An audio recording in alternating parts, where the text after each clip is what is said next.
고혈당 상태에 놓인 경우에는 건강이 더 악화되기 쉬워요. 이러한 인슐린 저항성도 증가되고 만성적인 염증으로 인해서 콜린이 역할을 제대로 하지 못하게 돼요. 이러한 혈관 내의 싸움은 고혈압이나 동맥경화와 같은 심혈관 질환을 일으키고 인슐린 분비 이상으로 당뇨병까지 초래할 수 있고 만성염증은 암이나 치매의 뇌질환 같은 경우로 유발할 가능성도 있습니다. 그렇기 때문에 건강을 생각한다면 건강한 습관이 항상 나를 만든다. 건강한 삶을 원하시면 지금 바로 구독을 눌러주세요. 계란과 절대 같이 먹어서는 안 되는 첫 번째 음식은 정제된 탄수화물 덩어리인 빵입니다. 많은 분들이 아침으로 즐기는 계란과 빵은 암과 치매 예방에 가장 나쁜 조합이라고 할 수 있는데, 이는 브레인푸드라는 별명까지 있는 계란에는 콜린이라는 성분이 굉장히 풍부한데, 이 콜린은 뇌 기능을 강화해주고 뇌세포의 중요한 부분을 이루는 비타민 B 복합체예요. 이는 기억력과 집중력 증진에 굉장히 많은 효과를 보여서 기억력 저하, 치매, 알츠하이머 예방 및 치료에 많은 도움을 주는 성분이에요. 이 콜린 성분을 함유시킨 의약 처방전이 있어서 구매를 할 수 있는 전문 의약품으로도 나와 있고, 또 건강기능식품으로도 많이 나와 있는데, 이는 혈관 내의 염증을 줄여줘서 암 예방에도 굉장히 많은 도움을 준다고 해요. 그런데 놀랍게도 이 콜린과 반대로 작용하는 것이 바로 밀가루예요. 이 밀가루는 75% 이상이 탄수화물로 구성되어 있고, 이런 저품질의 탄수화물이 많은 빵을 먹게 되면 혈당 수치가 올라가는 혈당 스파이크, 이 혈당 스파이크는 갑자기 혈당이 치솟는 경우거든요. 이게 발생하고 이로 인해서 혈관이랑 뇌세포에도 손상을 줘요. 계란과 빵을 같이 먹게 되면 우리 몸에서는 마치 전쟁이 일어나는 것처럼 그런 현상이 일어나게 되는데, 어떤 현상이냐면 계란 속에 들어있는 콜린은 뇌세포를 보호하기 위해서 방어막을 형성하려 하는데, 이때 빵에서 나온 탄수화물에 의해 생성된 독소가 이 방어막을 파괴하게 돼요. 계속 싸우고 전쟁을 일으키는 거죠. 특히 백미로 이루어진 쌀밥, 빵 같은 정제된 탄수화물로 된 음식을 자주 섭취해서 고혈당 상태에 놓인 경우에는 건강이 더 악화되기 쉬워요. 이러한 인슐린 저항성도 증가되고 만성적인 염증으로 인해서 콜린이 역할을 제대로 하지 못하게 돼요. 이러한 혈관 내의 싸움은 고혈압이나 동맥경화와 같은 심혈관 질환을 일으키고 인슐린 분비 이상으로 당뇨병까지 초래할 수 있고, 만성염증은 암이나 치매의 뇌질환 같은 경우로 유발할 가능성도 있습니다. 그렇기 때문에 건강을 생각한다면 계란과 함께 정제된 밀가루를 사용하지 않은 통밀빵, 곡물빵, 이런 다른 음식들을 선택하는 것이 좋은 선택이 될 수가 있습니다. 또한 레몬과 같은 강산성 과일도 계란과 함께 먹으면 안 됩니다. 왜냐하면 이 강산성 과일은 높은 산도가 있어서 계란의 단백질 구조에 영향을 미치는데, 레몬이나 다른 강산성 과일에 포함된 산이 계란 속의 단백질과 반응하면 단백질이 응고가 돼요. 굳어요.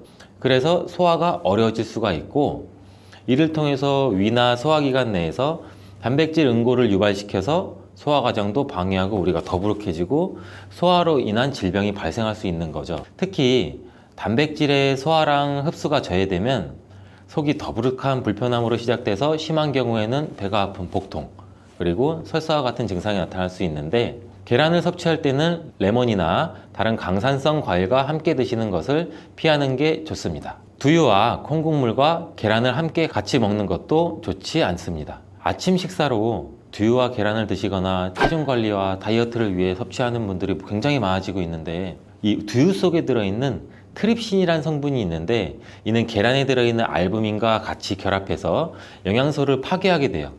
이 계란은 노화로 인해서 근육 손실과 근육 감소증에 예방이 되는 우수한 단백질을 굉장히 많이 포함하고 있는데, 계란 자체에는 비타민도 풍부하고 미네랄도 풍부해요. 근데 이 두유랑 함께 섭취할 경우는 이 영양 성분들의 이점을 충분히 얻지 못하게 되는 결과를 초래하는데, 혹시 계란과 녹차나 홍차 같은 경우도 함께 드신 적이 있어요? 이러한 차들도 피해야 돼요. 그 이유는 찻잎 속에 있는 탄닌이라는 성분이 계란의 단백질과 결합을 해서 탄닌 단백질을 형성하게 돼요. 이는 우리 위랑 장에 문제를 일으킬 수 있고, 이 탄닌 단백질은 우리 몸의 장의 연동운동, 올라가고 내려가고 장이 쭈물떡거리고 우리가 변을 잘 보아야 되는데, 이런 장의 연동운동까지도 늦추게 되고, 또 장내 환경도 악화시켜서 변비를 유발할 수도 있고, 아니면 발암물질의 체내 흡수 가능성을 높일 수가 있어요. 이렇게 탄닌과 계란의 조합이 건강에 악영향을 주기 때문에 계란과 감을 함께 드시는 것도 안 좋습니다. 계란을 먹은 뒤에 감을 드시면 가벼운 두통과 설사 그리고 구토 증상까지 나타날 수 있으며 심각한 경우에는 급성 위장병이 나타날 수 있고 또 폐결석도 나타날 수 있어요. 이런 이유도 감에 들어있는 탄닌 성분이 단백질 소화 기능을 방해하기 때문인데요. 이러한 탄닌은 위와 소화기관 안에서 단백질과 결합해서 덩어리를 형성하고 단백질의 분해 요소일 작용을 방해하기 때문입니다. 계란과 함께 섭취할 때는 탄닌이 들어있는 음식은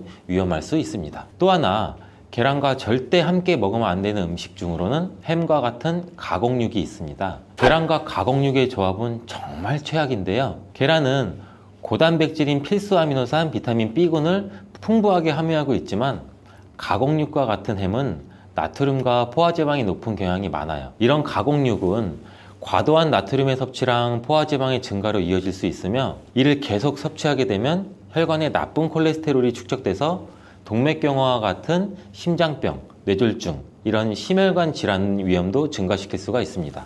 또한 가공육에 포함된 첨가물과 방부제는 소화를 방해하고 장내 환경에 안 좋은 영향도 미칠 수가 있고 계란을 드시는 것을 꺼려 하시는 분들은 계란이 콜레스테롤 수치를 올려서 우리 몸의 건강에 해롭다고 생각하시는 분들도 굉장히 많은데 이 생각이 틀렸다는 것을 제가 알려드릴게요. 유독 계란이 콜레스테롤을 높여서 성인병을 유발하는 주범인 듯한 이야기는 왜 생길 걸까요 도대체? 콜레스테롤이 함유된 식품은 계란 말고도 정말 많은데 그 이유는 계란 한 알에 들어있는 콜레스테롤 양이 사람이 하루 섭취해야 할 콜레스테롤 양의 65%나 되기 때문입니다. 콜레스테롤 양만 따지면 계란 하나를 먹었다면 콜레스테롤이 든 다른 음식은 무조건 피하셔야 돼요.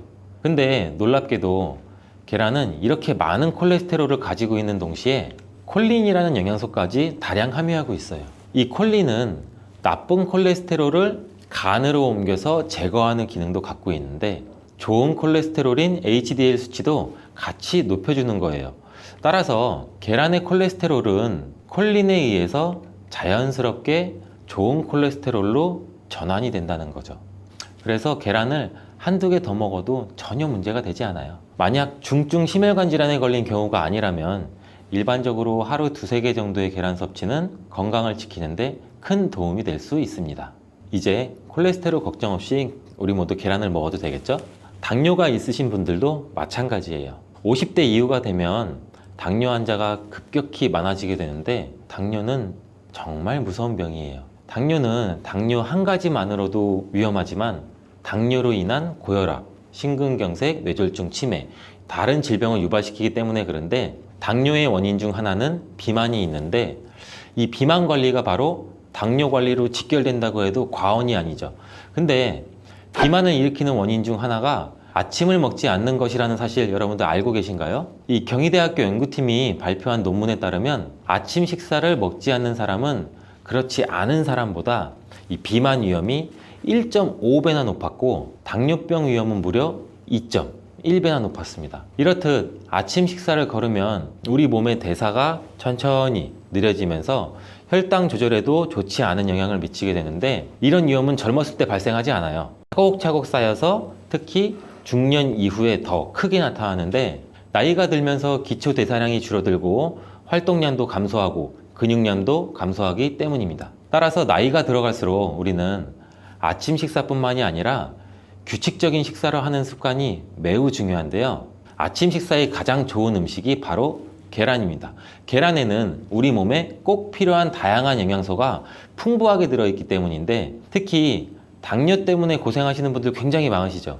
이 당뇨 때문에 고생하시는 분들에게는 최고의 식품이라고 할 수가 있어요. 우선 계란에는 고품질의 단백질이 굉장히 많이 들어있는데 계란 한 개에 약 6g 정도가 들어있고 이 단백질이 포만감도 오래 유지시켜줘서 과식도 예방하는 데 굉장히 많은 도움이 되고 또 이 단백질은 혈당을 조절하는 호르몬인 인크레틴이라는 호르몬 분비를 촉진시켜서 식후 혈당이 급격히 상승하는 혈당 스파이크도 억제하고 안정적으로 유지하는 데 굉장히 효과가 좋습니다. 이뿐 아니라 계란 노른자에 있는 비타민 D, 비타민 B, 콜린 등 중요한 영양소들이 풍부하게 들어있어 비타민 D는 인슐린 분비와 감수성을 높이고 면역력도 길러주고, 콜린은 간 건강에 도움을 줘서 지방간을 예방하는 데 굉장히 효과적인 성분입니다. 이 지방간은 비만과 당뇨의 위험 요인 중 하나인데, 이렇게 좋은 계란도 함께 먹으면 우리 몸에 보약이 되는 굉장히 좋은 음식들이 있는데,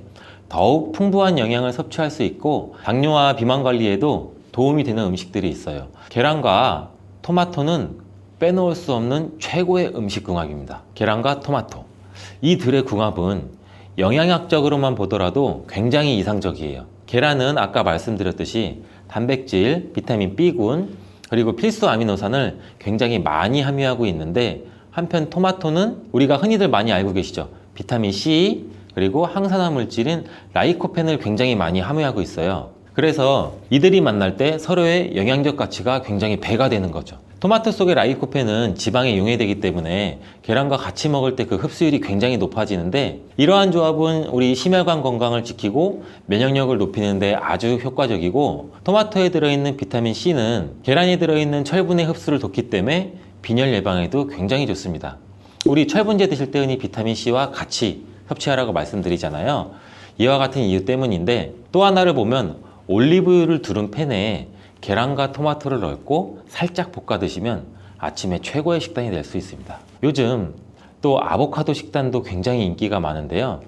흔히 지중해 식단 이렇게 말씀을 많이들 하고 계시죠. 계란과 아보카도도 굉장히 좋은 궁합인데, 계란에는 매번 말씀드리지만 굉장히 많은 영양소가 있는데, 아보카도에 함유된 건강에 좋은 지방산, 특히 오메가3 지방산과 비타민 E를 많이 갖고 있어 이 두 가지 재료가 만나면 서로가 영양적 시너지가 굉장히 폭발합니다. 이 아보카도 속의 건강한 지방은 계란이 단백질 흡수를 더욱 좋게 하고 흡수율을 더욱 높입니다. 또 계란 속에 있는 비타민과 무기질은 아보카도의 지방산을 흡수하는 데 도움을 주고, 이러한 조합은 심혈관 질환 그리고 뇌 건강에 굉장히 긍정적인 효과도 주고 전반적으로 건강을 굉장히 많이 향상시키는 효과도 같이 갖고 있는데, 이 아보카도와 계란을 함께 먹음으로써 식이섬유와 건강한 지방의 결합이 우리 몸의 포만감도 높이고 장내 환경을 굉장히 많이 개선을 시킬 수가 있습니다. 간단하게 아보카도와 계란 샐러드를 아침에 만들어 드시면 어떨까요? 계란을 또한 채소와 함께 드시면 비타민의 흡수율도 증가시킬 수가 있어요. 특히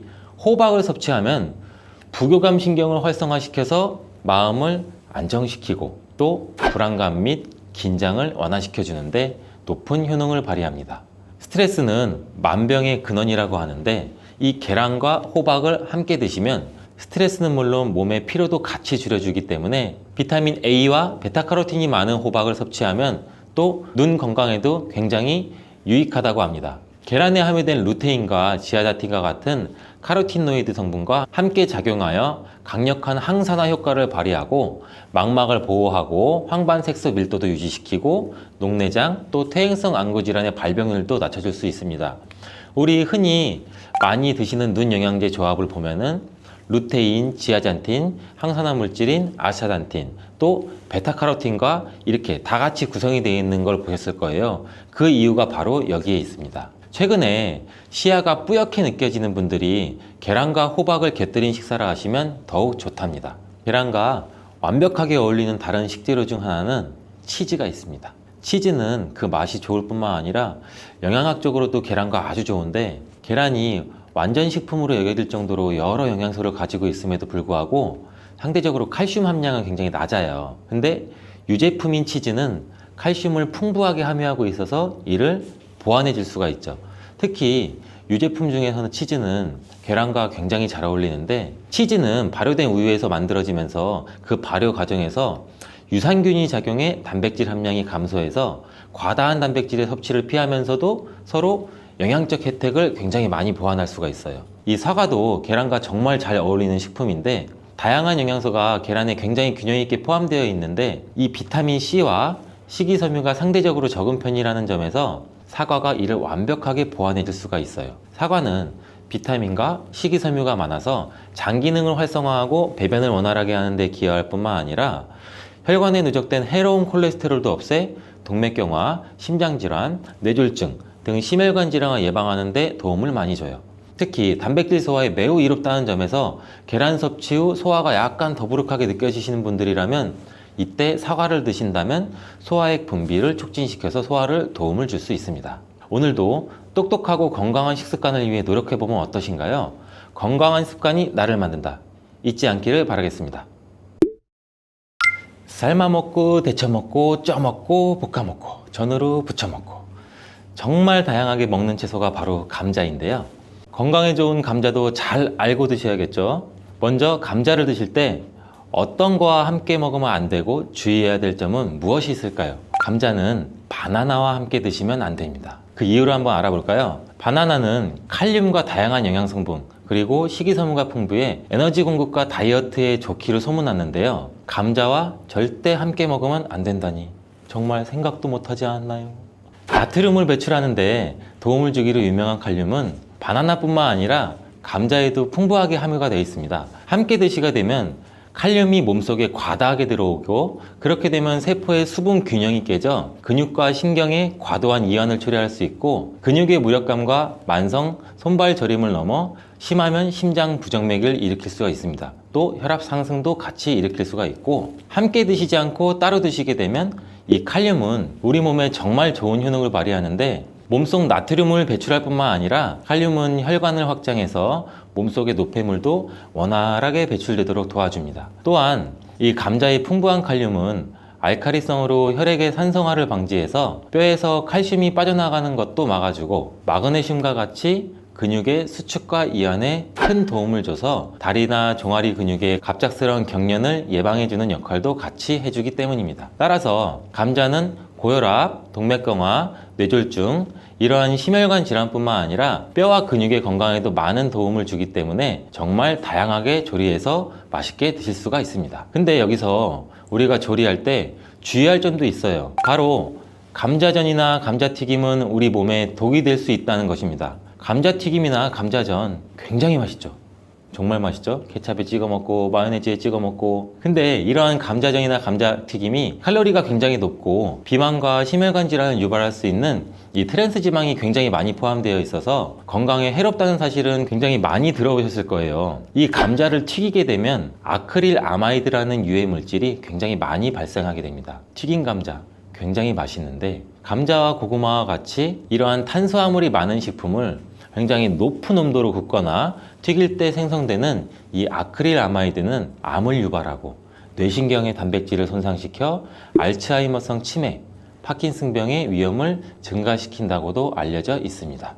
이러한 이유로 아크릴 아마이드는 세계보건기구와 국제암연구소에서 유해물질로 지정된 매우 위험한 물질인데 이런 위험한 물질을 굳이 일부러 만들어 먹을 필요는 없겠죠. 그렇다면 튀김 말고 어떻게 먹어야 되나? 감자를 삶아서 소금이나 설탕을 찍어 먹는 것, 이것 또한 좋아하시는 분들 굉장히 많을 거예요. 근데 물속에 넣어서 삶는 것보다는 감자는 찜기에 쪄서 드시는 게 굉장히 좋습니다. 감자에는 클로로겐산이라고 하는 폴리페놀 성분이 다량 함유가 되어 있는데 이 폴리페놀 성분이 특히 좋은 기능을 굉장히 많이 해요. 이 폴리페놀은 항암 효과가 있고 항산화 작용도 굉장히 강력하기 때문에 세포의 손상을 방지하고 세포의 변형도 방지해주는 기능이 있어 항암 작용도 있다라고 알려져 있고 이 클로로겐산이 심장 질환의 위험성 정도도 감소시켜 줄 수 있습니다. 그리고 피부 건강에도 감자가 도움이 될 수 있는데 이는 과산화지질을 방지해주는 기능도 있습니다. 지질, 지방,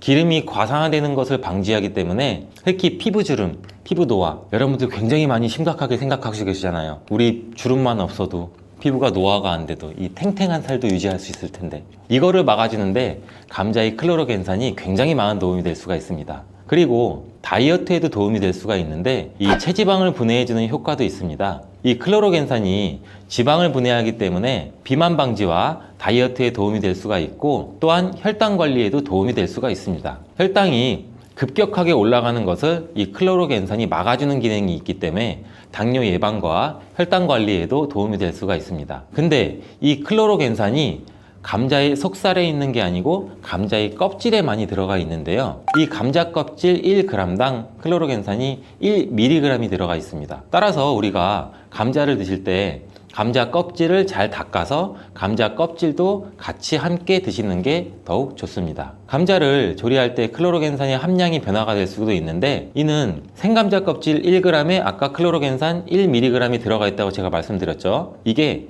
감자를 삶았을 때는 클로로겐산이 1mg에서 0.6mg로 감소하고, 또 오히려 찜기에 쪘을 때는 이 클로로겐산 함량이 1.6mg 정도로 높게 변형이 되고, 또 구웠을 때는 가장 낮게 0.2mg 정도 그램밖에 들어있지 않습니다. 또한 끓는 물에는 이 클로로겐산이라고 하는 폴리페놀과 같은 좋은 성분이 다 녹아버려서 우리가 흔히 감자를 삶았을 때 삶은 물은 다 버리잖아요. 그러니까 이 감자를 삶았을 때 그 좋은 성분도 어느 정도 같이 버려진다고 보시면 될 것 같습니다. 물에 녹아서 버려지기 때문에 감자를 삶아서 먹는 방법은 그렇게 좋은 방법이 될 것 같지는 않고요. 감자를 찌게 되면 오히려 감자의 효소 활성이 늘어나면서 이 클로로겐산 함량이 더 증가한다고 해요. 그리고 우리가 흔히 많이 알고 있는 감자를 드실 때 싹난 부분 다들 많이 조심하잖아요. 하나 더 조심할 것은 싹뿐 아니라 이 녹색으로 변한 감자입니다. 감자 싹에는 솔라닌이라고 하는 독성 물질이 포함되어 있는데, 이거는 섭취해서 안 된다는 건 이미 모두 잘 알고 계시잖아요. 근데 감자가 녹색으로 변한 거 역시 솔라닌 함량이 증가했기 때문에 섭취하지 않는 것이 좋습니다. 솔라닌은 감자와 같은 가지과 생물이 이 스스로를 방어하기 위해서 생성하는 천연 살충제라고 보시면 돼요. 이 솔라닌은 독성이 굉장히 강해서 소량 섭취만으로도 이 두통이나 복통이나 구토, 식중독 증상과 같은 것을 유발할 수 있으며, 과도한 섭취는 호흡곤란까지 초래해서 매우 위험할 수 있어요. 뜨거운 열로 조리해서 우리는 솔라닌을 제거할 거야, 이렇게 생각하시는 분들이 굉장히 많은데, 이 솔라닌은 285도 이상으로 가열해야만 분해가 되므로 100도씨의 물로는 아무리 삶아도 이 솔라닌 독소는 없어지지 않습니다. 이러한 솔라닌은 햇빛에 노출될수록 솔라닌의 생성이 굉장히 빨라져 감자는 어두운 곳에 보관하고, 싹이 난 감자뿐만 아니라 초록색으로 변한 감자도 반드시 패기 바랍니다. 여기서 감자를 보관할 때 간단한 팁을 알려드리면, 보관하실 때 감자를 사과와 함께 두시면 사과에서 발생하는 이 에틸렌 가스가 감자에 싹이 나는 것을 억제해줘서 감자를 더 오래 신선하게 보관할 수 있습니다. 자, 그럼 감자 요리를 할 때 버터에 굽고 치즈를 올려 드시면 맛있잖아요. 아, 벌써 군침이 도는데, 근데 이러한 버터랑 치즈가 문제가 될 수가 있어요. 그 맛으로만 본다면 감자와 치즈, 버터의 만남은 최고의 풍미를 자랑하는데 건강에는 최악이랍니다.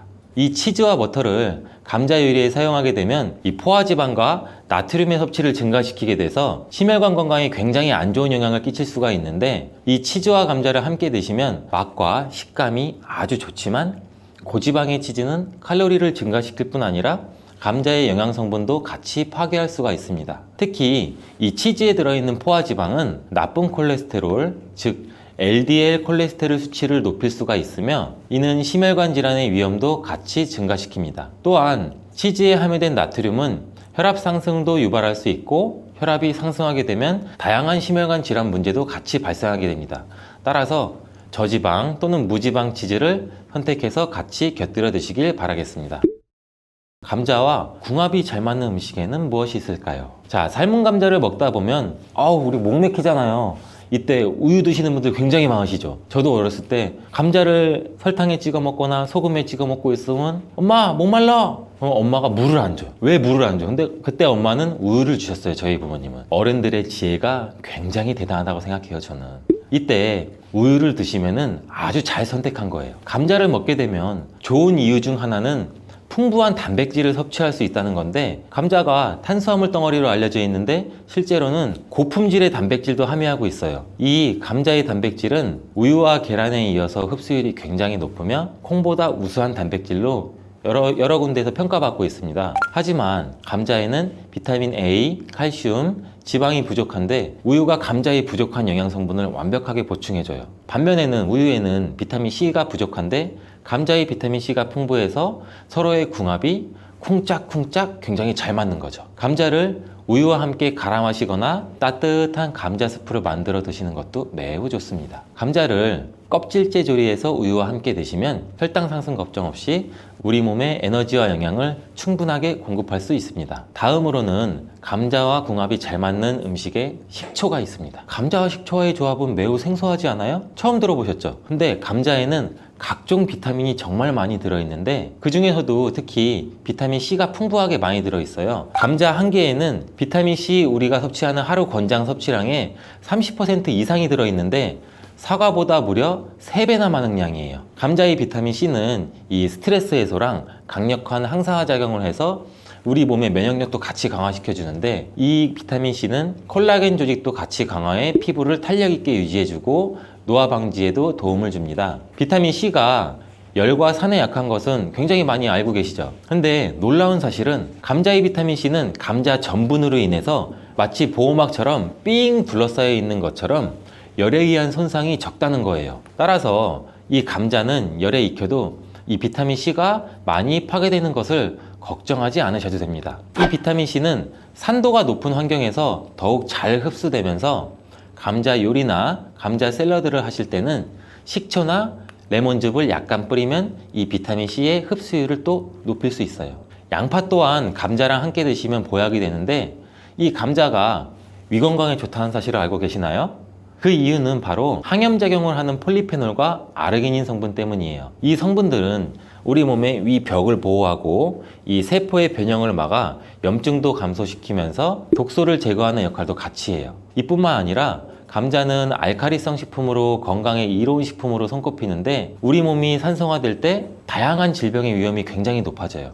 특히 혈액 중에 산도가 올라가게 되면 염증이 발생하고, 이 염증은 다양한 질환도 유발시키고 이 염증이 암과 다른 질병으로도 발전한 가능성이 있기 때문입니다. 그렇기 때문에 이 알칼리 식품인 감자를 섭취를 해서 우리 몸을 중화시켜서 질병을 예방할 수도 있습니다. 양파는 감자와 마찬가지로 알칼리성 음식으로 인정받아서 감자의 항염 및 항암 효과를 강화하는 뛰어난 시너지를 보여주는데, 이 혈관 청소부라고 불리는 양파는 혈관 벽을 강화시켜주고 염증도 효과적으로 제거해줍니다. 또한 감자에 포함된 비타민의 흡수율을 높여줘 감자의 효능도 극대화시켜 줄 수 있습니다. 자, 감자와 같이 먹으면 좋은 음식 중 또 다른 한 가지는 토메이토입니다.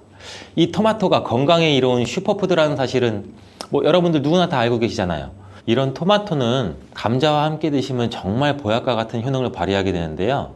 토마토와 감자를 함께 섭취하는 것은 항산화 물질과 비타민의 섭취를 증가시키며, 특히 토마토의 라이코펜과 감자의 비타민 C는 함께 작용해서 신체의 항산화 작용을 극대화시켜줍니다. 이 둘의 만남은 우리 면역 체계를 강화시켜주고 염증도 감소시켜서 전반적인 우리 몸의 건강을 증진하는 데 도움을 줄 수 있습니다. 이 토마토와 감자는 심혈관 건강을 강화하고 혈압을 조절하는 데 도움도 줄 수 있는데, 이 풍부한 섬유질과 항산화 물질은 장내 환경도 개선해 주기도 합니다. 또한 콩과 식물들도 감자와 함께 먹으면 정말 좋은데요. 이들은 함께 먹으면 균형 잡힌 영양 성분을 섭취하게 됩니다. 이 콩과 식물은 식물성 단백질, 섬유질, 철분, 마그네슘과 여러 비타민을 포함해서 심혈관을 건강하게 해주고 소화기관의 건강 개선과 혈당 조절에 훌륭한 효능을 발휘합니다. 따라서 당뇨병도 예방할 수 있고, 혈당을 조절해주면 혈관이 건강하게 유지되고, 혈관의 건강은 또 치매 예방에도 큰 역할을 해주는 거예요. 콩과 식물과 감자를 함께 섭취하는 것은 이 단백질과 필수 미네랄의 훌륭한 조합을 만들어주기도 해요. 포만감을 유지시켜주고 장기적인 에너지 공급도 지원하고, 감자의 복합 탄수화물과 잘 어울려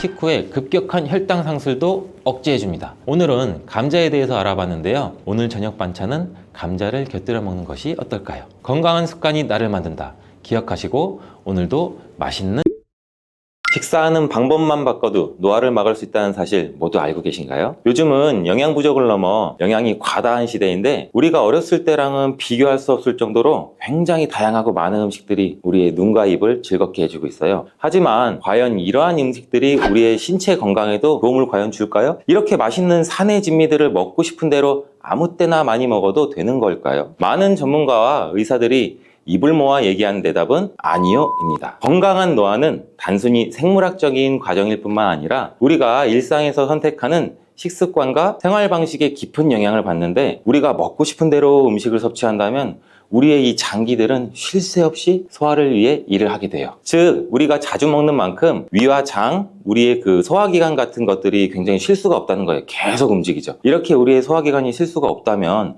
과연 무슨 일이 일어날까요? 먼저 과식을 하게 되면 우리 몸에 생기는 점 4가지 먼저 간단하게 알려드릴게요.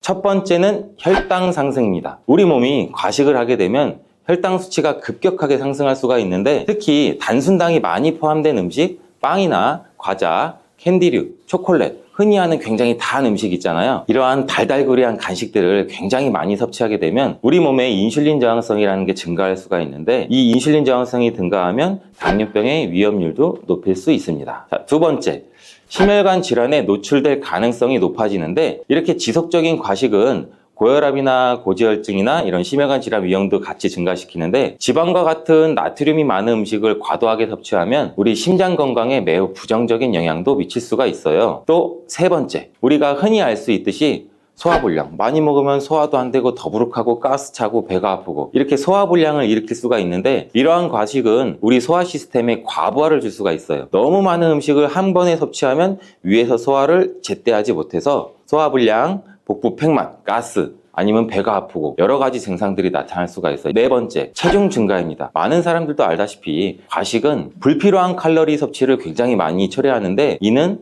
또 쉬운 체중 증가로 이어질 수가 있고, 이렇게 체중이 증가하면 많은 병의 원인인 비만의 위험도가 높아지는데 다양한 건강 문제를 초래할 수도 있습니다. 이제부터는 내 입이 즐겁다고 해서 음식을 과하게 자주 많이 먹으면 절대 안 되겠죠. 그렇다면 공복을 유지할 땐 좋은 검은 어떤 것들이 있을까요? 자, 첫 번째, 인슐린 수치가 낮아져 혈당 조절에 도움을 줍니다. 공복이 인슐린 수치를 낮춰주는데, 그 이유는 주로 체내 우리 에너지 대사와 관련이 있어요. 이 공복 상태에는 음식 섭취가 없기 때문에 혈중 포도당 농도가 낮아지는데, 이때 혈당이 낮아지면 체내 인슐린 수치도 자연스럽게 감소하게 돼요. 이 인슐린은 혈당을 조절하는 호르몬인데, 이 혈당이 높을 때 분비가 되어 혈당을 낮추는 역할도 같이 해요. 따라서 음식이 없을 때는 인슐린의 필요성도 줄어들게 되는데, 이것이 혈당 조절에 도움을 주는 것이에요. 모든 사람이 공복을 오랜 기간 동안 유지하는 것이 좋다라고 말씀드리는 것이 아니고, 예를 들면 당뇨가 있으신 분들 같은 경우에는 공복 상태가 또 너무 길어지게 되면 오히려 저혈당을 초래할 수가 있으니, 자신의 몸 상태에 따라서 공복 기간을 잘 유지하시면 굉장히 좋을 것 같습니다. 두 번째는 세포의 자가 포식 작용이 촉진돼서 세포의 노화를 늦추는데 도움을 줄 수 있어요. 좀 어려운 말이 들어갔죠? 자, 이게 뭔가 살펴보면 하버드 의대 교수 데이비드 싱클레어 박사는 단식이 오토파지를 활성화시켜서 건강하게 장수할 수 있는 비결로 꼽았는데, 이 세포의 자가포식, 즉 오토파지라는 말은 스스로 자동이라는 뜻의 오토와 먹는다라는 뜻의 파지가 합쳐진 단어예요. 우리 몸속에는 이렇게 자동적으로 회복되는 시스템이 누구한테나 있지만, 이 시스템을 활성화하려면 공복을 일정 시간 동안 유지해야 하는데, 이러한 현상이 손상된 세포 성분을 분해하고 재활용하고, 이러한 과정을 통해서 체내의 세포들이 스스로 몸속에 있는 단백질 부산물을 정화를 하게 돼요. 이러한 정화 과정을 거치면 우리 몸에 건강한 세포를 만들어내서 이 세포의 노화를 늦출 수도 있고, 이 세포의 노화를 늦추는 게 결국에 우리 몸의 노화를 막는 데도 도움을 줄 수 있다는 것입니다.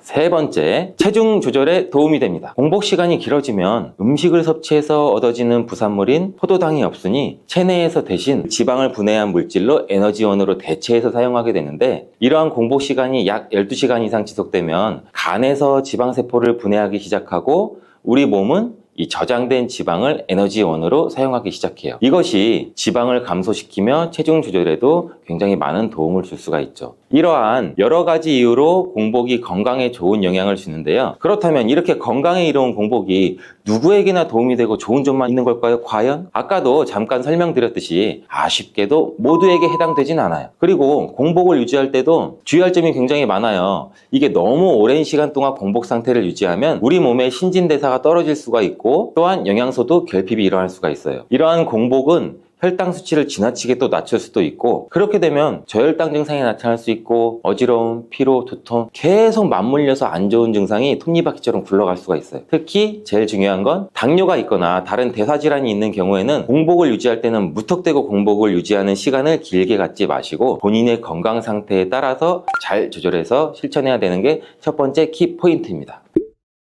누구는 1년에 1살씩 나이를 먹고, 또 누구는 2살씩 먹을 수도 있다고 하는데, 저는 1살도 먹기 싫어요. 이러신 분들이 대부분이죠. 조금이라도 노화를 늦추고 싶다면 가속 노화 그리고 저속 노화를 꼭 기억해 주세요. 자, 가속노화는 실제 나이가 들지 않았음에도 불구하고 우리 몸의 이 신체의 노화가 빠르게 가속돼서 본인의 실제 나이보다 얼굴은 물론 신체 기능과 건강, 이런 노화 과정이 굉장히 많이 진행된 현상을 말하는데요. 우리 어렸을 때 보면 이런 말도 있잖아요. 야, 너 왜 이렇게 애늙은이 같냐? 이런 농담도 굉장히 많이 하잖아요. 이 반대말은 또 저속노화라는 게 있는데 말 그대로 가속노화의 반대말이에요. 이 생활습관과 식단, 환경들을 조절해서 우리 몸의 신체 노화 속도를 늦추는 거예요. 이 가속노화를 일으키는 원인 식품에는 두 가지가 있는데 그건 바로 정제탄수화물과 단순당입니다. 이 정제탄수화물은 흰빵, 파스타와 국수와 같은 정제된 탄수화물인데 이런 식품들은 혈당을 급격히 상승시켜요. 이로 인해서 인슐린 분비가 늘어나고 체내 염증 반응도 같이 일어나게 돼요. 이런 현상이 계속 지속되다 보면 이렇게 우리 몸에서 인슐린 저항성이 발생할 수도 있고 이로 인해 각종 성인병을 유발할 수도 있게 되는 것입니다. 단순당 또한 가속노화를 촉진시키는데 이 설탕이 많이 포함된 음료나 과자 같은 거는 우리 몸속에서 노화 과정을 가속화시키는 원인이 되고 또 이 단순당은 체내에서 빠르게 흡수돼서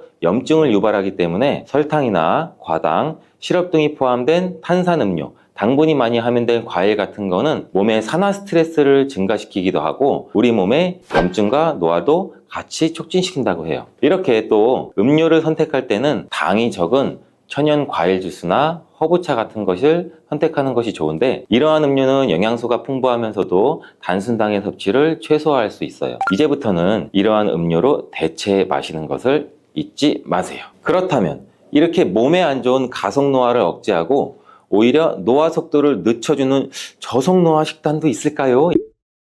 세계 여러 장수 마을 식단을 참고하시는 것이 좋은데 미국 내셔널 지오그래픽 연구원 댄 뷰트너 박사는 세계의 장수 마을의 식단을 굉장히 오랫동안 연구했다고 해요. 그 중에 일본의 오키나와, 이탈리안의 사르디니아, 그리스의 아카리아, 로마의 린다, 미국 캘리포니아 굉장히 많은 곳이 있었는데 이렇게 5가지의 장수 마을에서 공통적으로 섭취하는 음식과 방식을 찾았대요. 이 식단을 블루존 식단이라고 합니다. 자, 지금부터 이 블루존 식단에 대해서 설명을 드릴게요. 장수 마을에서는 주로 식물을 기반으로 섭취를 하는데 약 95% 정도의 음식물을 식물성 자연식으로 섭취한다고 해요. 신선한 채소, 과일, 통곡물, 그리고 건강한 지방이 풍부한 음식을 굉장히 선호하고 또 이러한 음식을 먹을 때 정제나 가공하지 않은 그 자연 원물 그대로 원재료 형태를 섭취하는 게 또 굉장히 중요한데 흰 쌀과 같은 정제된 탄수화물보다는 정제되지 않은 통곡물을 주로 섭취하는 게 좋다고 합니다. 이렇게 정제되지 않은 원물의 상태를 드시게 되면 식이섬유도 풍부하고 당분도 자연히 적게 섭취하게 돼서 우리 몸의 혈당 조절은 물론 심혈관 질환, 체중 조절에도 도움을 주게 돼요. 단 육류는 소량만 섭취하게 되는데 돼지고기나 소고기 같은 빨간색 육류보다는 주로 생선이나 닭고기와 같은 것들 또 많이 먹는다고 하네요. 또한 이렇게 건강한 식단을 하는 것뿐만 아니라 과식을 하지 않고 절식을 실천하는데 이때 아까 말씀드렸던 것처럼 오토파지,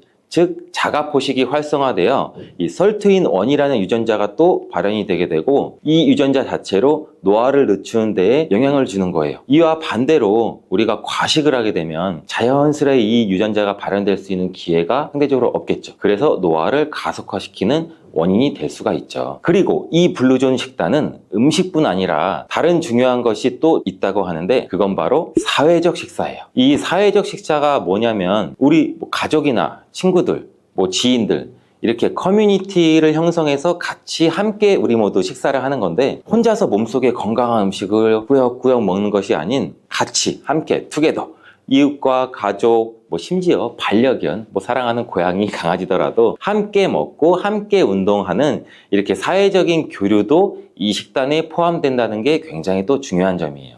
식단 말고도 노화에 좋은 음식들은 무엇이 있을까요? 노화를 늦추는 음식 3가지 제가 바로 알려드릴게요. 우리 콩은 단백질, 지방, 식이섬유가 풍부하고 영양소가 굉장히 고르게 들어있는데 콩을 드시게 되면 혈당을 안정시키고 포만감을 줘요. 하지만 콩에는 또 유방암을 발생시킬 수 있는 피토에스트로겐과 장염증을 유발할 수 있는 렉틴이라는 성분이 함유되어 있어 걱정하시는 분들도 굉장히 많으세요. 근데 안심하셔도 됩니다. 많은 의학적인 연구와 논문이나 데이터를 바탕으로 봤을 때 콩에 함유된 이 렉틴 마이크로바이옴, 다시 말하면 미생물군 유전체에 도움을 줘서 오히려 암 발생 위험률을 줄여준다는 연구 결과도 굉장히 많이 있어요. 콩 중에 혹시 렌틸콩이라고 들어보셨나요? 익숙하시는 분들도 있고 생소하신 분들도 있으실 텐데, 이 렌틸콩은 양질의 단백질이 많이 함유되어 있는 콩인데 맛도 좋은 이 콩을 샐러드에 넣어 드시거나 통으로 드셔도 좋고, 아니면 밥에 넣어 드셔도 건강에 굉장히 많은 도움을 줄 수가 있어요. 또 노화를 늦추는 음식 두 번째는 녹황색 채소입니다. 이 녹황색 채소는 각종 비타민과 미네랄이 풍부하고 열량도 적어서 섭취할 때 포만감을 주고 또 식이섬유도 많아 혈당도 천천히 올려주는데, 혹시 파이토케미컬이라고 들어보셨나요? 식물을 뜻하는 파이토와 화학을 뜻하는 케미컬의 합성어인데, 말 그대로 식물 자체, 그 본연이 가지고 있는 화학 물질을 말해요. 우리 그 다양한 색깔을 가지고 있는 채소와 과일은 각각 그 영양소가 굉장히 달라요. 이 다채롭게 골고루 섭취하면 몸에 이로운 다양한 성분을 같이 섭취하는 건데, 이 또한 채소에는 항산화 영양소도 함유하고 있어서 노화 예방에 도움이 되는데, 이제부터는 매 식사 때마다 잊지 말고 다양한 색깔의 채소를 충분히 섭취하는 게 좋습니다. 노화에 도움은 음식 세 번째는 고기와 생선입니다. 자, 채식만 좋다고 생각하시는 분들, 고기가 노화 예방에 도움이 된다니 놀라셨나요? 사실 적절한 양의 고기와 생선은 혈당을 거의 올리지 않으면서 단백질이 풍부해서 우리 몸에 이 근육을 유지하는 데 도움을 줘요. 특히 BCAA가 포함된 단백질은 인슐린 자극을 하지 않으면서도 근육 합성을 굉장히 많이 촉진을 시키는데, 이러한 근육 감소가 많이 생길 수가 있는 이제 연세가 드신 중장년층,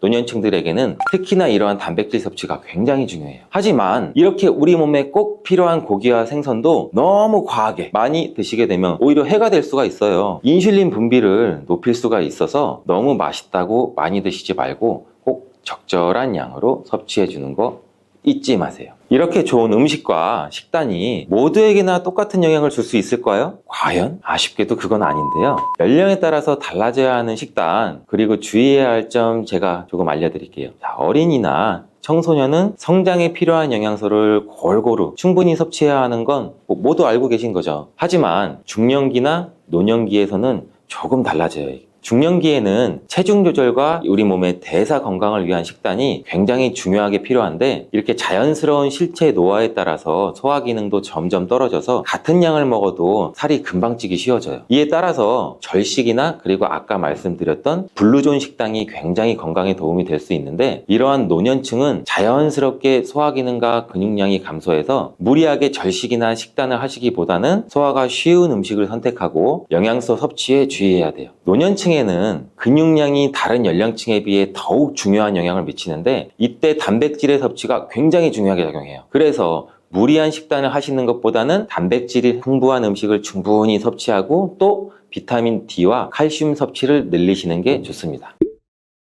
기대 수명이 점점 늘어나고 고령화 사회에 접어들면서 치매는 뗄래야 뗄 수 없는 질병이 되어버렸습니다. 우리 주변에만 해도 치매 환자를 쉽게 찾아볼 수 있고, 요새는 영츠하이머라고 하는 신조어가 나올 정도로 젊은 세대 역시 치매로부터 안전하지 않은데요. 영츠하이머란 젊음을 뜻하는 영, 알츠하이머를 결합한 용어로 젊은 나이에 알츠하이머와 같은 기억력 저하가 발생하는 경우를 뜻한다고 합니다. 불과 얼마 전까지만 하더라도 치매는 한국인의 10대 질병 안에 들어가지도 않았지만 2022년부터 우리나라 사망 원인 7위에 올랐다고 하죠. 최근 중앙치매센터에서 발표한 자료에 따르면 우리나라 치매 환자는 2023년 기준 94만 명을 돌파했고, 이 수치는 우리나라 61세 인구 10명 중 1명이 치매 환자라는 것입니다. 요즘 장년층들에게 가장 무서운 병이 무엇냐고 물어보면 대부분 치매를 꼽는다고 하는데요. 한 번 걸리면 절대 낫지 않고 스스로는 기억하지 못하지만 가족들과 주변 사람들을 모두 힘들게 만드는 병이기 때문에 그런 것 같습니다. 우선 우리가 치매를 예방하고 방지하기 위해서는 치매가 무엇인지부터 알아야 하는데요. 치매는 후천적인 원인으로 인해 여러 인지 기능이 감소하는 질환입니다. 대표적으로 우리가 흔히 알고 있는 알츠하이머 치매라는 게 있고, 또 뇌혈관에 문제가 생기는 혈관성 치매, 성격, 행동, 언어에 영향을 미치는 전두측엽 치매, 여러 형태의 치매가 동시에 나타나는 혼합형 치매 등 여러 가지가 있습니다. 더 이상 남의 얘기가 아닌 치매를 피해갈 수만 있다면 얼마나 좋을까요? 현실적으로 완전히 치매를 예방하는 것은 어렵지만 위험을 줄일 수 있는 방법들은 많이 있습니다. 치매의 원인을 먼저 알아보고 예방할 수 있는 음식들과 운동법까지 한 번에 알려드릴게요. 치매 원인 첫 번째, 음식 섭취 시 대충 씹고 삼키는 습관입니다. 상황 때문에 어쩔 수 없이 빨리 먹어야 하는 경우도 있지만 평소 식사 시간에 몇 번 씹지 않고 빠르게 드시는 분들 굉장히 많으실 거예요. 주변을 돌아보면. 요즘 대부분의 현대인들이 식사를 즐기기보다는 빨리 먹는 습관이 많이 잡혀 있는데요. 이것이 치매의 원인이라고 하니 굉장히 많이 놀라셨을 겁니다. 먹는 음식만큼이나 먹는 방법도 참 중요하다고 보이는데, 이렇게 음식을 천천히 오래 씹어 먹는 것이 소화에도 좋고 건강에도 좋다는 것은 다들 알고 계시죠? 천천히 먹는 습관은 과식을 예방해 줄 뿐더러 음식을 잘게 부수는 과정에서 다량의 침이 분비되기 때문에 우리 소화에도 큰 도움이 됩니다. 그럼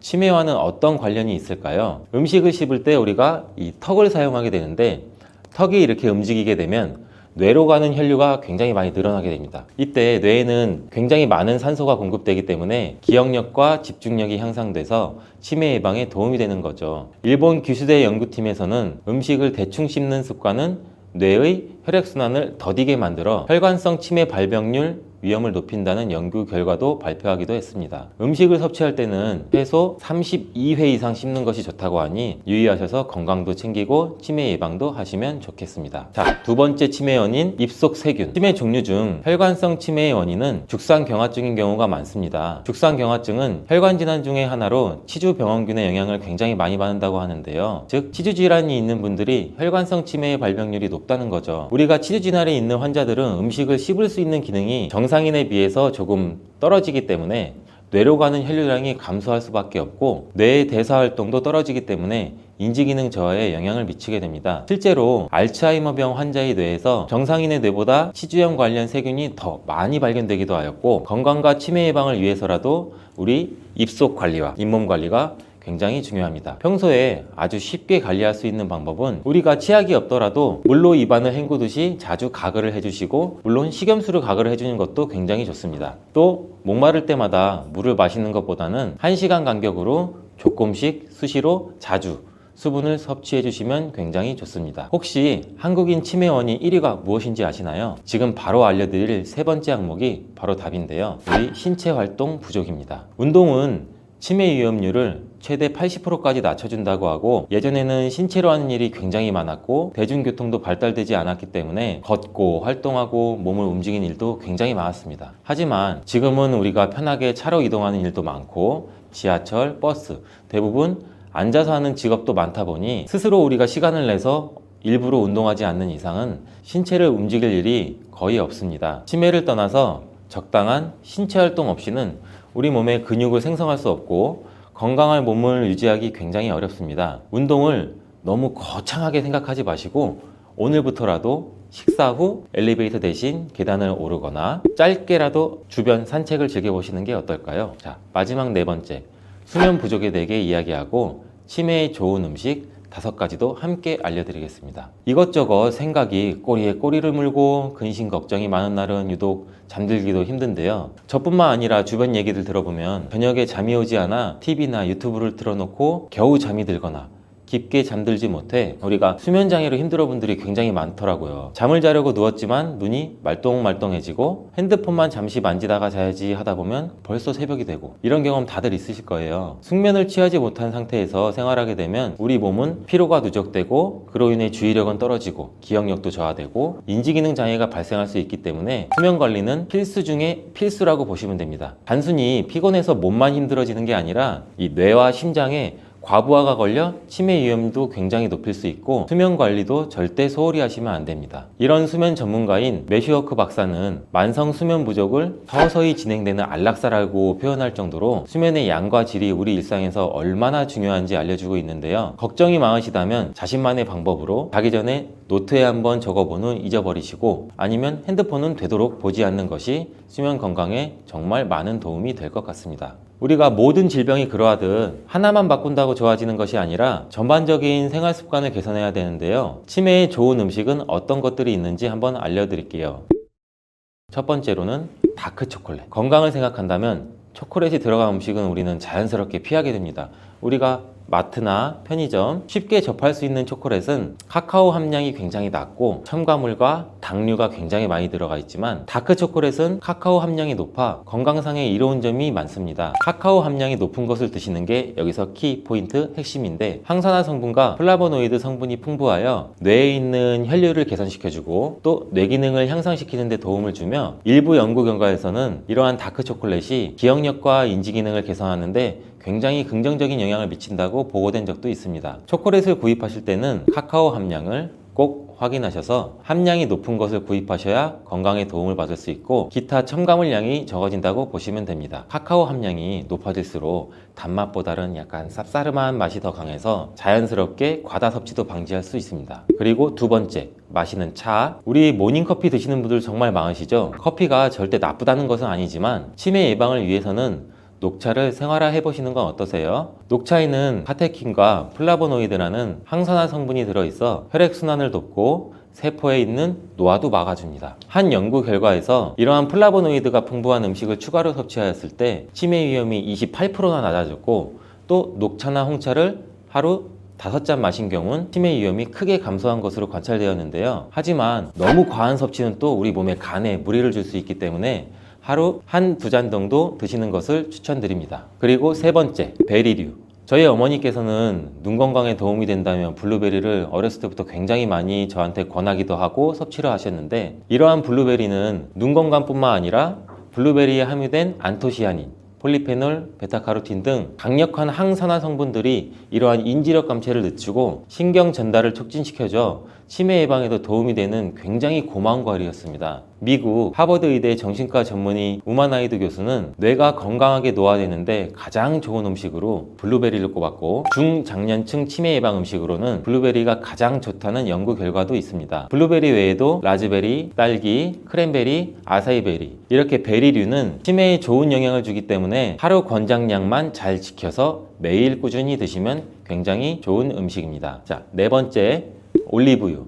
올리브유는 강력한 항산화 작용을 하는 비타민 E를 함유하고 있어 뇌를 손상시키는 활성산소를 제거하고 뇌졸중이나 알츠하이머병 같은 뇌질환의 위험을 줄이는데 굉장히 효과적인데요. 건강 관련 논문들과 각종 연구에서 반복적으로 소개되어 있고 치매 위험성이 줄어든다는 연구 결과도 있습니다. 또한 치매 예방을 위해 하버드대 테시어 박사는 30년간 성인 남녀를 대상으로 연구를 한 결과 올리브유를 먹은 사람이 먹지 않은 사람에 비해 치매에 걸릴 확률이 28%나 줄어든다고 얘기했습니다. 그리고 이러한 불포화 지방산도 많이 들어있기 때문에 지방이 축적되는 걸 막아주고 이러한 혈관까지 튼튼해지는 효과까지 얻을 수 있으니 정말 잘 챙겨 드셔야겠죠. 다만 엑스트라 버진을 드시는 게 좋고 열을 가해서 사용하기보다는 우리 드레싱, 소스로 활용하는 것을 추천드립니다. 다섯 번째, 녹황색 채소. 건강한 식습관 하면 가장 먼저 떠오르는 것이 채소 섭취입니다. 누구나 흔히 알고 있는 것이 채소를 먹으면 건강해진다고 알고 있는데요. 이 채소도 제철에 맞게 골고루 챙겨 먹어서 나쁠 것은 전혀 없습니다. 그 중에서도 녹색잎을 갖춘 시금치나 브로콜리, 케일, 상추는 이 엽산이라는 영양소가 굉장히 많이 풍부하게 들어있습니다. 이러한 엽산은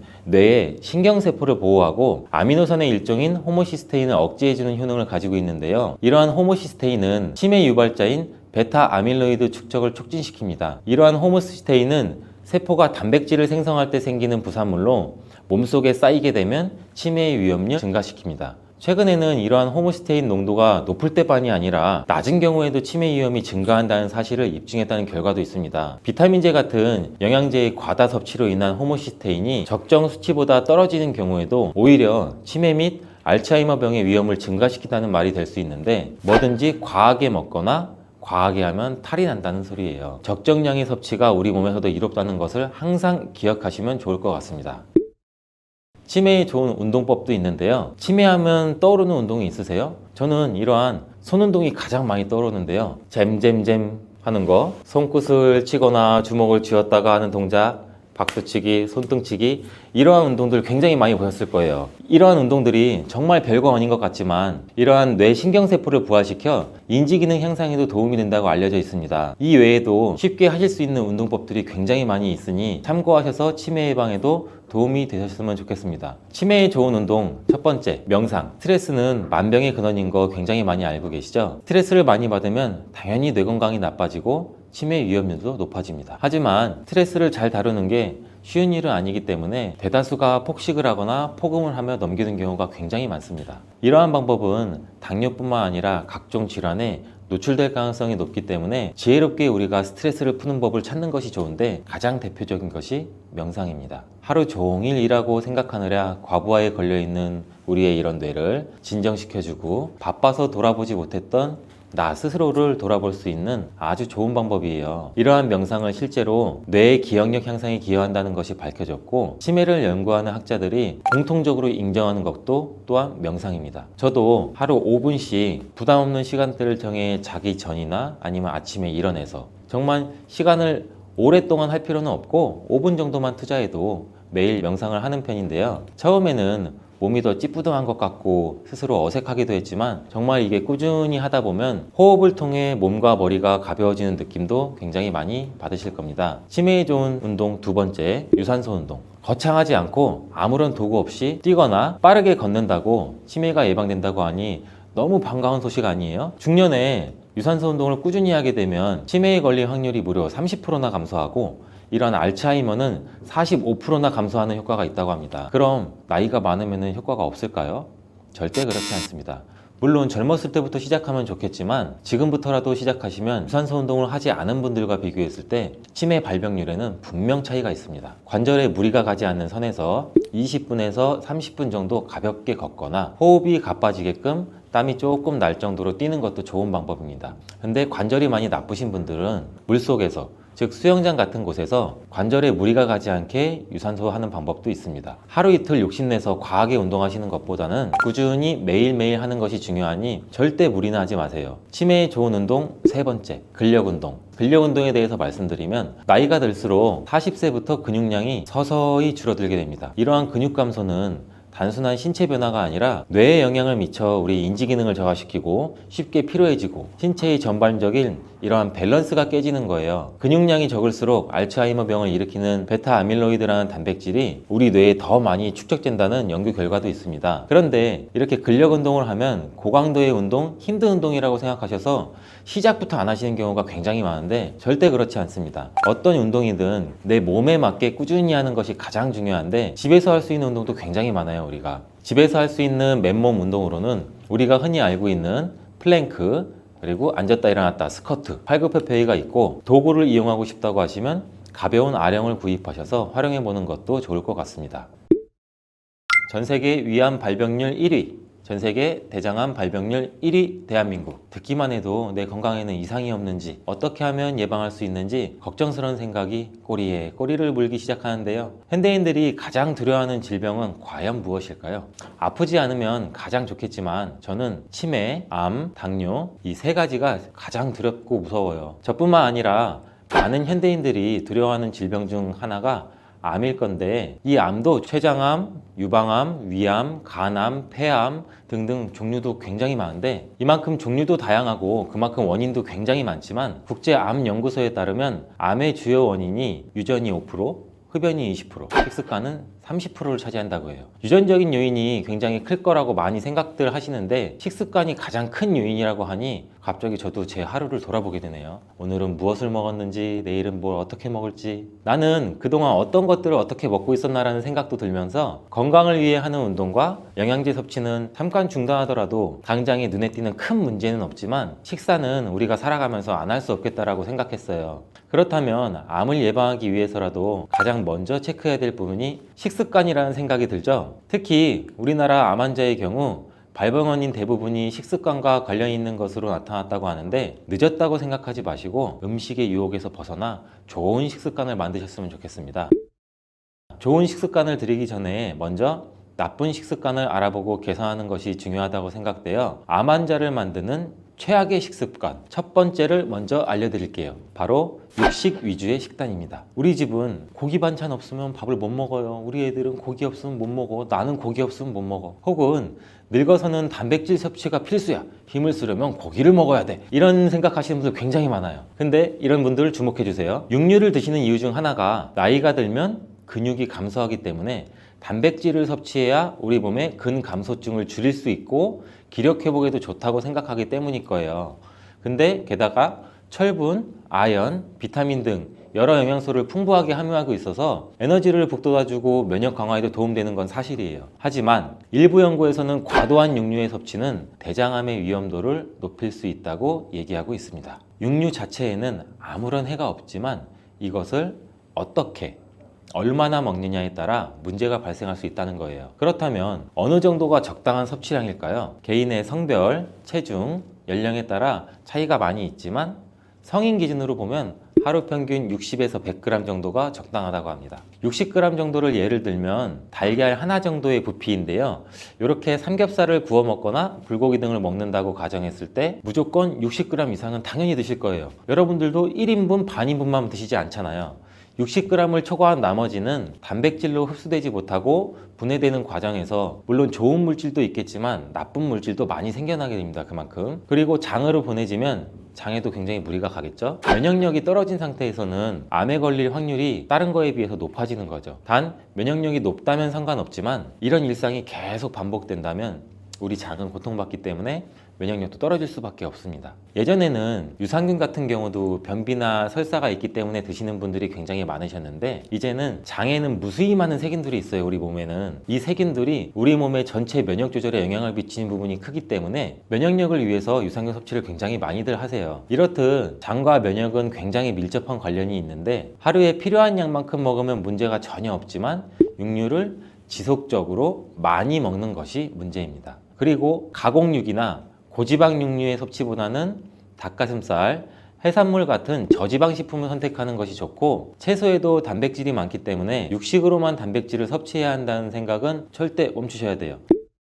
그럼 반대로 암을 예방하는 식습관은 뭐가 있을까요? 자, 식물성 단백질을 많이 섭취하는 겁니다. 우리의 선조는 예로부터 오랜 식문화를 바탕으로 음식에 맞는 소화기관을 가지게 되었는데 동양인들은 상대적으로 장이 길기 때문에 육식을 하게 되면 음식이 장에 머무르는 시간이 길어서 독소가 많이 생기게 된다고 해요. 그래서 한국인들은 식물성 단백질이 잘 맞다고 하는데 식물성 단백질은 비교적 적은 지방과 콜레스테롤을 포함하고 있고 또 비타민, 미네랄, 섬유질, 항산화제 같은 다양한 영양소를 풍부하게 함유하고 있어 암 예방에 매우 유용하다고 합니다. 그리고 식물성 단백질은 대표적으로 우리가 흔히 알고 있는 콩, 견과류, 감자 등등이 있고 그 외에도 브로콜리, 청경채, 귀리, 토마토, 버섯, 시금치 생각보다 굉장히 다양한 곳에 단백질이 많이 함유되어 있어요. 또한 미국 국립암연구소에 따르면 콩류를 정기적으로 섭취하는 사람들은 암 발생률이 낮았고 심혈관 질환에도 도움을 준다는 연구 결과도 있습니다. 같은 콩도 어떻게 먹느냐에 따라 단백질의 흡수율이 달라지는데 가장 편하게 먹는 방법이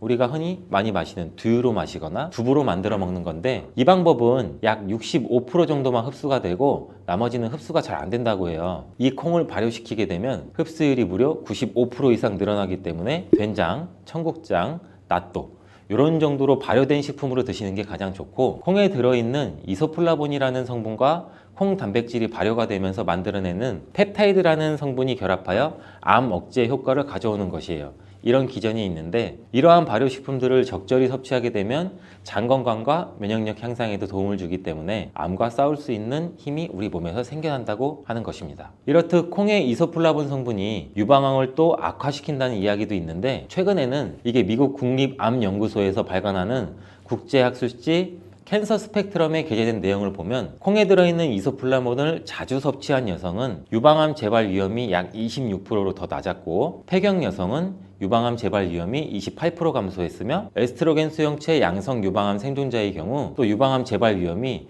18%나 낮아지는 것으로 나타났습니다. 다만 주의할 점은 이러한 이소플라본의 하루 섭취량이 60mg일 때 재발 위험 감소 효과가 가장 큰 것이지 이게 좋다고 오히려 많이 먹으면 독이 될 수 있으니 영양제나 음식을 먹을 때 적절히 섭취하는 게 도움이 됩니다. 다음으로 암을 유발하는 최악의 식습관 두 번째는 빠르게 먹기 습관. 우리나라 사람 빨리빨리 굉장히 많이 하잖아요. 빨리빨리 민족답게 사람 절반 이상이 10분 내에 식사를 마치고 15분 이상 천천히 먹는 사람은 단 10%밖에 불과하다고 합니다. 음식을 빨리 먹는 것만으로 위암이 걸린다고 얘기할 수는 없지만 위나 식도질환의 가장 큰 원인이 빨리 먹는 습관이기 때문에 이 이유를 절대 배제시킬 수는 없습니다. 실제로 빠른 식사는 위암 발병률을 1.19배 높이고 역류성 식도염으로 이어질 확률도 높다고 해요. 그리고 국이나 물에 말아서 드시는 분들 굉장히 많으시죠. 저 같은 경우도 미역국 말아 먹고 사골 좋아하고 국에 말아 먹는 걸 굉장히 좋아하는데, 이렇게 말아 먹게 되면 제대로 씹지도 못한 상태에서 음식물이 위로 넘어가고 위에서 소화를 시킬 때 침에서 나오는 아밀라제로 1차 효소로 분해를 시키지 못하기 때문에 소화를 시킬 때 부담이 늘어나게 돼요. 평소보다 많은 위산을 더 분비해야 된단 말이에요. 위는 당연히 무리할 수밖에 없고, 이런 식사가 지속적으로 반복이 되면 우리 위는 쉽게 지치고 상처를 입게 돼요. 위에 부담을 덜어주기 위해서라도 꼭꼭 씹어서 음식물 덩어리를 최대한 작게 만들고 국과 밥을 따로 먹어 음식이 빠르게 넘어가지 않게 식사를 하시는 게 중요합니다. 그럼 암을 예방하는 식습관 두 번째는 당연히 뭐가 되겠죠? 천천히 꼭꼭 씹어 먹는 습관이 되겠죠. 저는 그래서 어릴 때부터 부모님께 천천히 먹는 습관을 들여서 반대로 빨리 먹는 게 오히려 조금 힘들었어요. 그래서 남성분들은 알겠지만 군대를 가게 되면 굉장히 빨리 먹으라고 시키거든요. 저는 그때 조금 애로사항이 있었지만 그래도 노력해서 빨리 먹기는 했죠. 이렇게 천천히 먹는 게 자리 잡으신 분들은 천천히 드시는 게 쉬운데, 이렇게 빠르게 먹는 습관이 이미 자리 잡고 계시는 분들은 천천히 드시는 게 굉장히 쉬운 일이 아닐 거예요. 면역력이 좋고 젊은 날에는 모르고 지냈지만 나이가 들면 들수록 음식만 먹으면 속도 더부룩해지고 체기도 나고 괜히 어지럽고 소화도 안 되는 것 같고, 이게 씹는 횟수와도 연관이 있는데, 음식물은 제가 아까 말씀드렸듯이 침과 충분히 섞여야 살균도 되고 1차로 분해가 됩니다. 또한 부패 가능성도 낮아지고, 그러기 위해서는 음식물이 입안에 머무는 시간이 길어야 되고 침샘이 분비될 수 있도록 저작 운동, 즉 우리가 많이 씹는 운동, 이 저작 운동을 굉장히 많이 해야 돼요. 천천히 오래 많이 씹는다면 침에서 나오는 이 아밀라제와 같은 소화 효소가 잘 결합이 되고 음식물이랑 위장에 있는 소화 효소와도 잘 결합이 쉽게 되기 때문에 우리 위장에 부담을 덜어주게 됩니다. 암 예방뿐만 아니라 영양소 흡수에도 용이하고, 우리 포도당이 혈류로 방출되는 것도 속도를 늦출 수 있어서 혈당 조절에도 도움이 됩니다. 그렇다면 천천히 먹을 수 있는 방법이 따로 있을까요? 제가 생각했을 때는 우선 식사 시간에는 스마트폰, TV, 각종 미디어를 차단하는 것이 좋고, 아무리 못해도 30회 이상 천천히 꼭꼭 씹을 수 있게 스스로 노력하는 자세가 필요합니다. 저는 혹시라도 급하게 먹어야 되는 상황도 올 수 있잖아요. 그런 상황이 오면 밥의 양을 조금 줄이더라도 천천히 먹으려고 노력하고, 아무리 바빠도 식사를 하면서 다른 일을 하지 않으려고 하는 나름의 방식이 있는데요. 이렇듯 자기만의 방식을 찾아가는 것이 중요하고, 일거리를 생각하다 보면 식사 시간이 굉장히 급해지고 빨리 먹을 수밖에 없어요. 좋은 영양분을 골고루 섭취하는 것도 좋지만 내 몸에 무리가 가지 않게 먹는 습관도 매우 중요하다는 것을 또 한번 기억하시기 바랍니다. 혹시 여러분은 일주일에 야식을 몇 번 정도 드시나요? 야식 생각하면 야식을 끊는 사람들은 굉장히 대단하다고 생각해요. 저는 야식만큼 맛있는 게 없거든요. 근데 암 환자를 만드는 최악의 식습관 마지막 세 번째가 바로 야식입니다. 24시간 먹고 싶은 것을 배달시켜 먹을 수 있는 나라는 우리나라 뿐이에요. 게다가 24시간 운영되는 편의점에 새벽 늦게까지 문 열린 식당들도 많고, 그만큼 야식을 찾는 사람이 많다는 건데, 이러한 야식은 고열량, 고지방에 자극적이고 맵고 짜고 달고 이런 음식이 굉장히 많고, 거기다가 술까지 곁들이는 경우가 굉장히 많죠. 늦게까지 일을 하거나 고강도의 업무, 그리고 또 뭐 스트레스 같은 거에 많은 날에는 내가 오늘 이렇게 열심히 일했으니까 먹어도 돼, 이런 보상 심리까지 작동해서 정말 더 자극적인 음식을 찾게 돼요. 한잔 하면서 스트레스 풀고. 근데 그런 게 굉장히 안 좋다는 거예요. 그리고 또한 음식물이 소화될 틈도 없이 쓰러지듯 집에 들어가서 잠을 자게 되죠. 술 많이 먹었으니 피곤하고. 이에 대해서 또 연구들이나 논문들 같은 경우도 굉장히 많은데, 바르셀로나 세계보건연구소에서는 남성과 여성 1,300명 대상으로 연구를 진행했어요. 분석 결과 저녁 9시 이후에 음식을 먹고 2시간이 지나기 전에 잠들었을 경우 그렇지 않은 사람들에 비해서 암에 걸릴 확률이 무려 25%나 높다고 얘기했습니다. 우리는 자고 있지만 밤늦게 음식을 먹은 내장기관은 일을 해야 돼요. 왜? 일거리를 줬으니까. 내장기관은 잠들지 못하고 계속 스트레스를 받으면서 주물러야 되고 효소 분비해야 되고 굉장히 스트레스 받고 우리 내장기관이 탈이 나죠. 결국엔 역류성 식도염, 소화불량, 비만, 이렇게 심혈관계 질환에도 좋지 않으니 야식은 정말로 반드시 끊어내야 되는 습관 중에 하나입니다. 그렇다고 아예 끊을 수는 없겠죠. 그래도 너무 잦은 야식은 하지 마시고 어느 정도 적당히 하시면 좋을 것 같습니다. 만약에 회식같이 정말 어쩔 수 없는 상황이 생긴다면 고기를 먹더라도 식이섬유가 많은 채소 위주를 같이 곁들여 드시려 노력해 보시고, 바로 잠들기보다는 집에 들어가기 전에 짧게라도 걷거나 서서 소화를 시키고 동네 한 바퀴 천천히 돌면서 주무시는 것을 추천드립니다. 그렇다면 무엇을 어떻게 먹으면 암 예방에 도움이 될까요?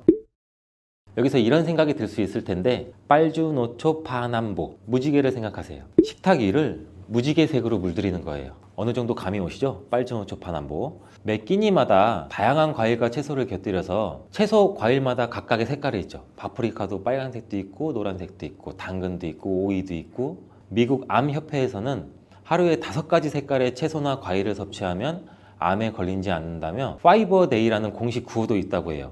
이렇게 과일과 채소가 가진 천연색소가 몸속에 있는 나쁜 활성산소를 제거하고 각종 질병을 예방한다는 연구 결과도 굉장히 많이 있어요. 빨간색은 암세포 성장을 억제하고 면역 기능을 향상시켜주면서, 초록색은 대장암이나 전립선암, 유방암 같은 호르몬 관련된 암 위험도를 낮춰주며, 노란색은 항암 효과, 유방암에 도움이 된다고 합니다. 이 외에도 보라색은 암 성장 억제 효과, 흰색은 위암, 간암, 유방암, 대장암 예방과 강한 항균 작용을 한다고 해요. 그리고 잎이나 줄기, 뿌리도 골고루 드시는 게 좋고, 이왕이면 제철 과일, 제철 채소, 제철 식물, 이렇게 제철에 나오는 것을 활용하면 굉장히 좋습니다. 아무리 좋은 식단이라고 하더라도 많이 드시면 우리 몸은 부담을 느낄 수밖에 없는데, 당연히 과식은 금물입니다. 우리 모두 빨주노초파남보, 무지개 식탁 기억하시고, 건강한 습관이 나를 만든다, 이것도 기억하시기 바라겠습니다.